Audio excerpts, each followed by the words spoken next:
hanggang 16 na bagyong posibleng pumasok sa bansa ngayong taon.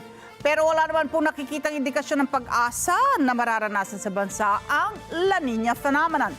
Nagbabalik si Erlo Bringas para sa detalye.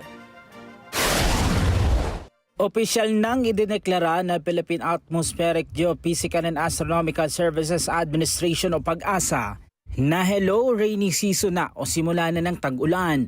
Sa huling weather analysis at rainfall data mula sa PAGASA, kalat-kalat hanggang sa malawakang pag-ulan dahil sa southwest monsoon o habagat ang posibleng maranasan na sa mga susunod na araw.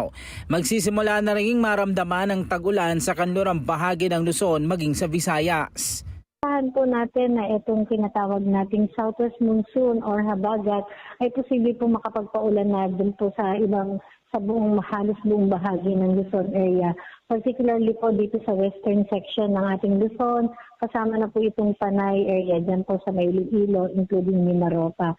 So asahan po natin kapag magkakaroon po tayo ng mga habagat rains na tinatawag, ay posibleng maapektuhan po ang mga nasabing lugar.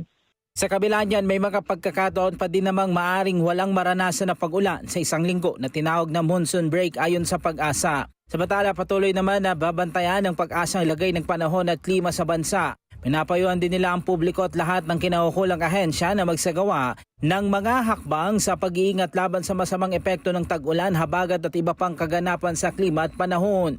Sa pagtaya ng PAGASA, asahan na raw ang 13 hanggang 19 na bagyo na posibleng pumasok sa bansa ngayong taon. Wala naman nakikitang indikasyon ng PAGASA na magkakaroon ng La Nina ngayong taon. Asahan na ang neutral lamang na pag-ulan ngayong taon. Kailangan anyang bantayan ang iba pang weather system tulad ng bagyo na nagpapaibayo ng habagat na nagiging sanhi naman ng above normal na mga pag-ulan na nagdudulot ng mga pagbaha at pagguho ng lupa. Dahil hindi po natin tinatanggal yung pagkakaroon ng mga posibilidad na magkakaroon tayo ng mga malalakas na bagyo dahil base po sa historical record natin, mostly po yung mga bagyo na pumapasok sa atin ay severe tropical storm to typhoon category. Yun po yung mas madalas na nararanasan natin. Apo. So yan po yan ay mga laging may posibilidad po na maranasan natin.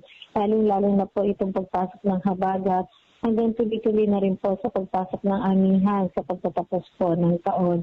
So asahan po natin yung mga areas po na tinatawag natin highly vulnerable sa mga posibleng mga pagbabaha at mga landslide. So dulot po ng mga combined effects ng mga tinatawag natin rain-bearing weather system gaya nga po ng habagat, bagyo, intertropical convergence zone, and low pressure area. So yan po yung dapat nating matamang pag-ingatan. Erlo Bringas para sa Batadag Agila, matatag, matapang, matapat.